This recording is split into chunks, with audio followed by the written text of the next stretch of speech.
makapagpatuloy po na maipaguyod ang mabuting hangarin ng paaralan na ito sa magitan po ng bagong nagmamayari ng Sir Wilbert.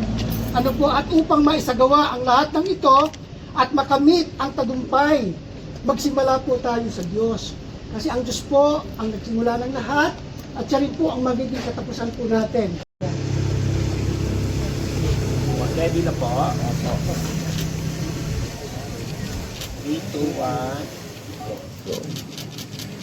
1. Yay!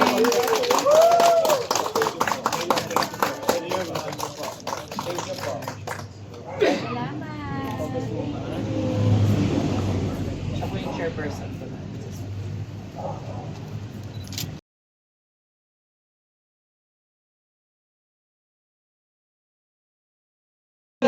Siyempre na journey natin yung Ahon Mahirap no, during nagka-campaign tayo. Siyempre, isa sa mga advocacy natin tsaka livelihood program natin is maggawa ng content creation para sa tao. So, nung hindi tayo nahalal, siyempre, lumaban naman ang Ahon Mahirap ng maayos na hindi tayo nag-vote buying. So, siyempre, hindi naman natin masisi kapag yung mga tao, siyempre, bulag-bulagan, na nag-ano sila sa vote buying na hindi tayo nahalal man, pinapatuloy natin ang ating advocacy. So, isa sa mga original plan is magpapakredit dapat ako ng TESDA.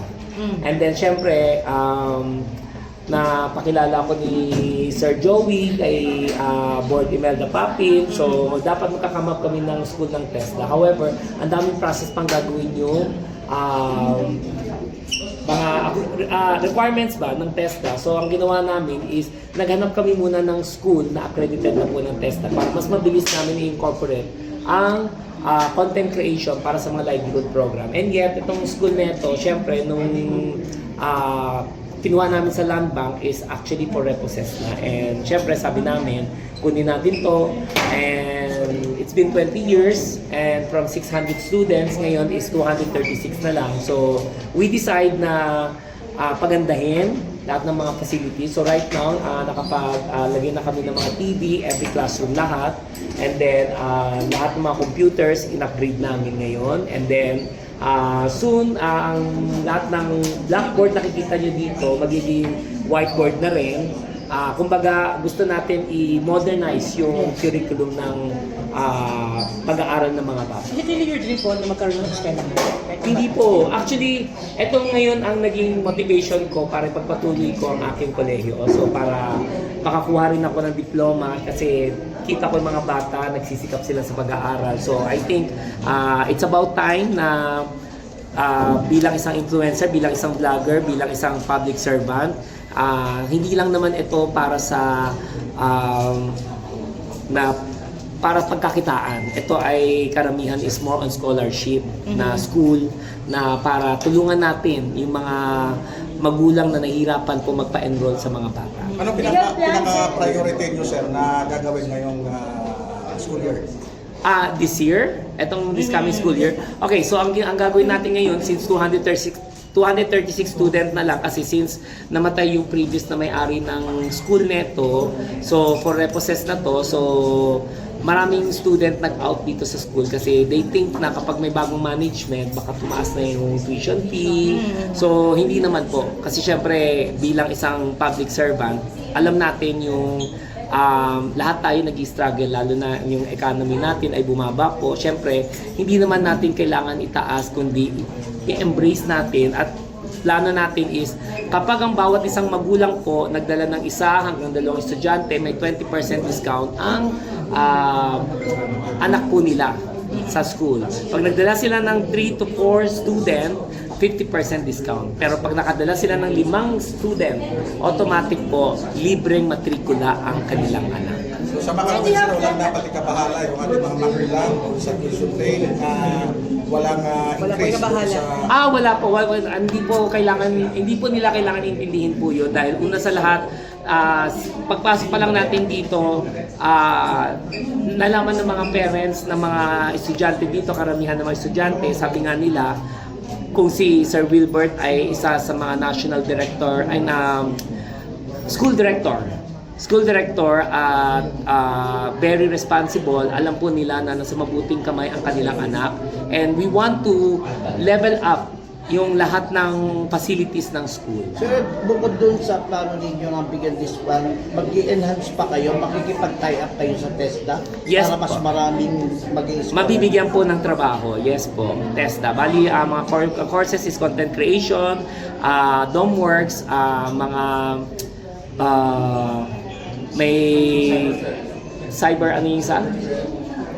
Cyber Fred, tsaka ano pa isa? Data analyst, ayun. Isa sa mga wala pang kurso sa iba, dito matatagpuan lang ang course na yun. Sir, may balak bang palawakin ba or makarating to sa ibang lugar kung sakali? Ano po? May balak ba na palawakin na makarating sa ibang lugar? Kasi syempre...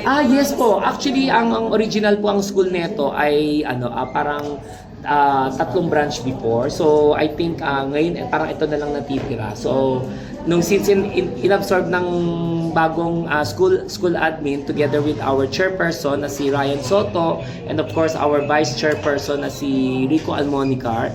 So, lahat ng mga teachers at saka mga principals rinetain namin and then ginawa pa namin na mas magandang programa para sa next school year.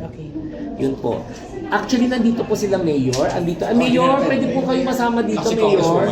Tsaka si Congresswoman Tolentino po. Berlin, kay Manong Inots, di ba, nag-PVP, Sir Eileen, na nalo din sa isang competition. Siya, successful lahat ng business niya. And ngayon, may new venture na naman siya sa business niya. And nakaka-proud lang na, alam mo yun din yung mga gusto naming matutunan na bilang mga alaga niya, by heart, alam mo yun na tinitingnan din namin yung pagiging successful niya sa business. Kasi di naman pang-habang buhay showbiz ka Kailangan mo rin talagang magnegosyo para sa future mo naman. We also want to congratulate kasi nanalo ka as Mrs. Universe. ba? Mrs. Universe. Anong feeling official. winning the title? Ay, sobrang talagang all glory to God. Yun lang ang masasabi ko kasi talagang 1 week lang yon. Sagad yon lahat ng lahat yon ng 1 week na yon, lahat ng pinagdaanan ko, iba-ibang bansa, pakikisama mo. Kasi ang pageant naman lahat yan, kailangan mo talaga number 1 makikisama ka sa iba't ibang lengguwahe, lahi. So talagang bakbakan kayo ng pabaitan, paanuhan, talagang hindi ka kailangan pikon. Alam mo yon, kailangan unawain mo lahat, mahabang peace and all glory to God. Lahat talaga, pati paglabas ko, lahat yon. Sabi ko talaga, manalo matalo Lord para sa ito. Ay, nanalo ka, sobrang happy, definitely. No? Sobra. Pag nakita niyo po yung reaction ko doon, yung buka ng bibig ko, Lord Jesus Christ, thank you so much. Yun lang ako nang yun, kasi alam kong hindi ko kaya. Pero pag siya gumalaw, walang imposible sa kanya. Lahat kaya niya. Sugar, we heard na si Herling ba, isa sa nag-train ba, tama ba sa'yo? Oo, ayan, isa yan. Siya nag-push ako. Kasi takot talaga ako. Hindi ako para doon. Parang ganun, syempre, baby na ako. Tapos, showbiz, ayan, business. Pero, yung pageant, parang hindi yun talaga para sa akin. Pero sabi sa akin ni Herlin, dahil sa pagkakakilala nga nila, masyado rin kasi akong malalim. Marami rin akong napagdaan. And alam ko yung buhay o advokasya. Yun naman ang pageant kung ano ba yung may pamamahagi mo sa ibang tao. Correct. Diba? Hindi lang sa sarili mo. So, sa dami ko na pagdaanan, yun yung isang maging malaking ambag talaga nung yung competition na yun. Kasi may mga advokasya kayo Every country, wow, English na to. Hey guys. Grabe talaga. 5 language yung mga alam nila. Ako, 1.5 pa yung language na alam ko. Filipino saka English. Filipino, English, half pa, minsan choppy pa. Pero alam mo, ang maganda doon, ngayon ko lang na-experience na kapag nararamdaman pala yun, kahit hindi kayo pare-pareho ng lengguwahe, nafe-feel nila kung ano yung sinasabi mo. Kasi sabi ko, ba't sila nakatulala? Tapos bilang pumalakpak yun pala, lahat sila mga iba-iba, mga India, mga Panama, lahat dyan, Bulgari, US, Australia, lahat sila pala nafe-feel nila yung sinasabi mo, kung ano yung nararamdaman mo. Kaya sabi ko, hindi mo pala, akala ko lahat sila nag-stock up lang dahil hindi talaga ako nag-get, so hindi ako maintindihan. Yung pala, ano, sabi sa akin ng isang Pilipino, yung isa nga hindi ka nila maunawaan pero pumapalakpak. Ibig sabihin, Nararamdaman nila. yung aking sinasabi. Kaya sabi ko nga, ang laki tulong din nung adjunct na yun na mas mag-grow pa ako. At syempre, si Mima, si Wilbert, Tolentino, ang naghubog sa amin para maging successful talaga sa ganitong bagong talaga tinatahanan namin sa aming buhay. At eto na po, ang may-ari at nagmamay-ari. Ay ka na, ma, this is the owner of the Yung pag-step in namin dito bago tayo nagpa-press con, it was clear po, lahat po okay naman po. Functional lahat and kailangan lang i-upgrade yung mga facilities tulad ng mga blackboard, papalitan po natin siya ng whiteboard. Tapos ang next project natin is maglalagay tayo ng covered court para hindi po mainitan yung mga bata. Tapos hindi tayo dadayo sa ibang lugar para magkaroon ng event. So at least dito sa school mismo, lahat ng activities magagawa na po. So ilang percent ang renovation na gagawin? Right now, since 1 month pa lang kami nakapag-transact with Land Bank, marami na kami na-accomplish lahat ng classroom, may TV na ngayon. And of course, computers po, nakapag-provide na kami ng 60 units. And lahat po ng mga mula sa registrar at saka sa admin, mga faculty room, aayusin po namin dahil nandiyan na rin po yung mga mga tables para mas maayos na ngayon. Thank you. Okay, 1, 2, 3.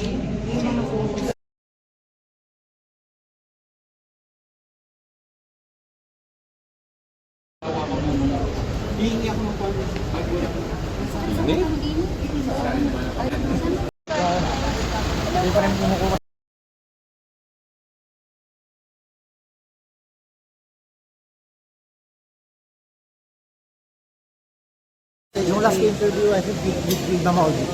Parang nagtampo yata, o na-hurt yata si Sir Jojo sa interview mo. What is your reaction? Nagano po? Saktan siya, nag-react siya about that. Wala sa buhay. Kasi yung na-issue ako na parang, ang huli kong issue na naman with them is, meron daw akong langgap na content.